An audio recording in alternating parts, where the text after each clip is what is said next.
1910-cu ilə kimi Bakıda şəhər varlılarının əylənməsi üçün taxtadan pavilyon mövcud idi. Sıvaqlanmış və həqlənmiş bu taxta bina Ağ Klub adlandırılırdı. Bina Bakı qalasının Şirvan qapısı yaxınlığında yerləşirdi.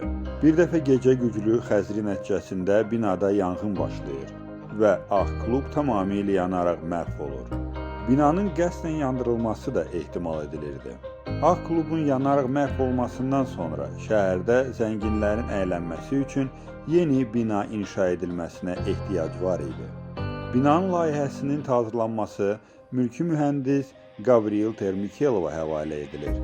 O, yerli filarmoniya binası ilə tanış olmaq üçün Azur sahilə, Monte Carlo'ya ezam edilir. Monte Carlo Filarmoniyası öz gözəlliyinə görə Avropanın ən gözəl konsert salonlarından biri hesab edilirdi. Mühəndis səfərdən təəssürat və fikirlərlə qayıdır. Bakı üçün Monte Carlo Filarmoniyasına bənzər bina layihəsini hazırlayır. 1907-ci ildə şəhər varlıları ictimai məclislərin keçirilməsi üçün məkanın inşa olunması məqsədi ilə bağda yer ayırmaq təklifi ilə şəhər dumasına müraciət etdikdə, duma üzvlərinin bir çoxu buna etiraz edirlər. Çünki əks halda 200-dən çox yaşlı ağacın kəsilməsi lazım idi. Lakin 1908-ci ildə qubernator bağı ərazisində ictimai məclislər üçün nəzərdə tutulan yay binasına yer ayrılmasını təsdiq edildi. Layihənin yekun variantı 1910-cu ildə hazırlanır və təsdiqlənməsi üçün şəhər upravasının inşaat komissiyasına təqdim edilir. Yay klubunun əsas fasadı Sadıqov qardaşlarının evinə, profili isə Hacı Zeynalabdin Tağıyevin inşa etdiyi Mariinski Qadın Gimnaziyasının binası və Rothschildlərin Bakı kontorunun işlərini idarə edən Deburun sarayına baxır.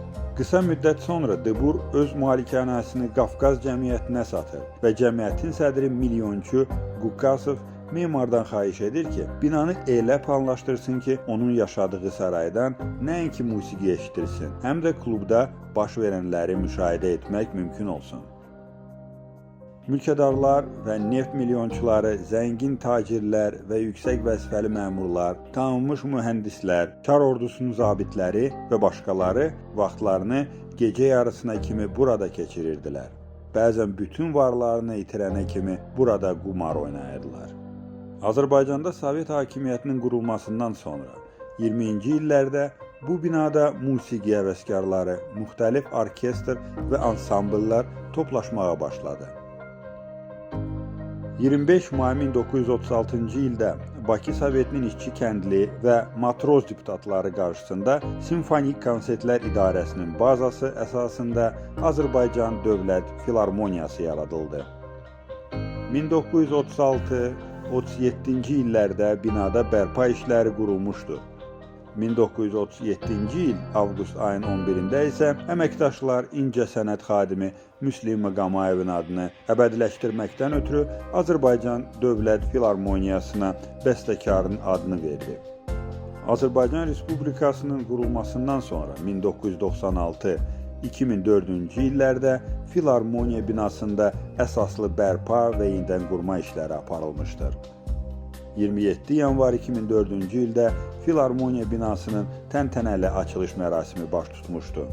Açılışda tanınmış violonçel ifaçısı Mstislav Rostropoviç iştirak etmişdi.